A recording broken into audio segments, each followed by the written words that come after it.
আমি নবুয়ত জাহের করার আগে মক্কা শরীফে রাস্তা দিয়ে চলার সময় যেই পাথর আমারে সালাম দিত, আমি মদিনা শরীফে চলে আসছি 10 বছর হয়ে গেছে, এখনো সেই পাথরকে আমি চিনি।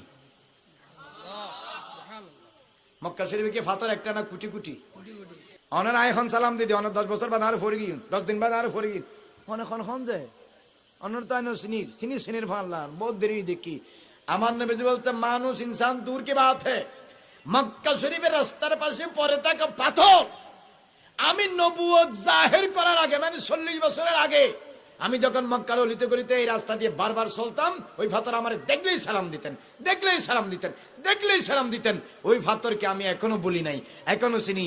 শোনো, বাসকালীন সাপাশরীর মানুষ রাস্তার ধারে পরে থাকা একটা জড়ো পাথর আমার নবীকে সালাম দিলেন।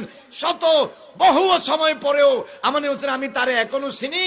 পাথরকে যদি নবী না বলে, যারা প্রতিদিন নবীকে ইয়া নবী সালাম আলাইকা বলে সালাম দেয়, সালাতুন ইয়া রাসূলুল্লাহ আলাইকুম, সালামুন ইয়া হাবিবাল্লাহ আলাইকুম, আল্লাহুম্মা সাল্লি আলা মুহাম্মদ ওয়া আলা আলি সাইয়্যিদিনা মুহাম্মাদিন ওয়া বারিক ওয়া সাল্লিম বলে, ইয়া সালাতু ওয়াস সালামু আলাইকা সাইয়্যিদি ইয়া রাসূলুল্লাহ বলে সালাম দেয়, আল্লাহর কসম আমার নবী তারে কোনোদিন ভুলবে না, ভুলবে না, বলবে না।